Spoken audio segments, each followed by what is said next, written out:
അഞ്ചൽ പുനലൂർ റോഡിൽ KSRTC bus സ്റ്റാൻഡിനു സമീപം വെട്ടിപ്പുഴ പാലത്തിനു സമീപത്ത് മരം പിഴുതു വീണു. പാലത്തിന് മുകളിലൂടെ വീണ മരത്തിന്റെ ശിഖരങ്ങൾ ഫയർഫോഴ്സ് എത്തിയാണ് മുറിച്ചു മാറ്റിയത്.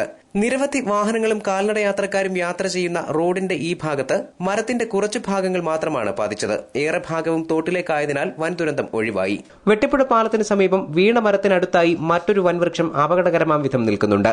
റോഡിലേക്കും പാലത്തിലേക്കും സമീപത്തെ ഓട്ടോറിക്ഷ സ്റ്റാൻഡിലേക്കും പടർന്നു പന്തലിച്ച നിലയിലാണ് ഈ മരത്തിന്റെ നിൽപ്പ്. തിരക്കേറിയ അഞ്ചൽ പുനലൂർ റോഡിൽ അപകടം ഉയർത്തി നിൽക്കുന്ന മരത്തിന്റെ ശിഖരങ്ങൾ എത്രയും വേഗം മുറിച്ചു മാറ്റണമെന്ന് യാത്രക്കാരും വ്യാപാരികളും ഓട്ടോ ഡ്രൈവർമാരും ആവശ്യപ്പെട്ടു. വളരെ അപകടാവസ്ഥയിൽ ഈ പാലത്തിനടുത്ത് പെട്ടെന്ന് തന്നെ ഇപ്പോഴത്തെ ഉണ്ടായ മഴയിലും കാറ്റിലുമാണ് ഇത് സംഭവിച്ചിട്ടുള്ളത്. ഭാഗ്യത്തിന് പൊതുജനങ്ങൾ രക്ഷപ്പെട്ടു എന്നുള്ളതാണ്. വാഹനങ്ങളുടെ പുറത്തൊന്നും വീഴാതെ രക്ഷപ്പെടുകയാണ് ഉണ്ടായത്. ഇതിനടുത്ത് നിൽക്കുന്ന മരവും എത്രയും പെട്ടെന്ന് കടപുഴകി വീഴാൻ സാധ്യതയുണ്ട്.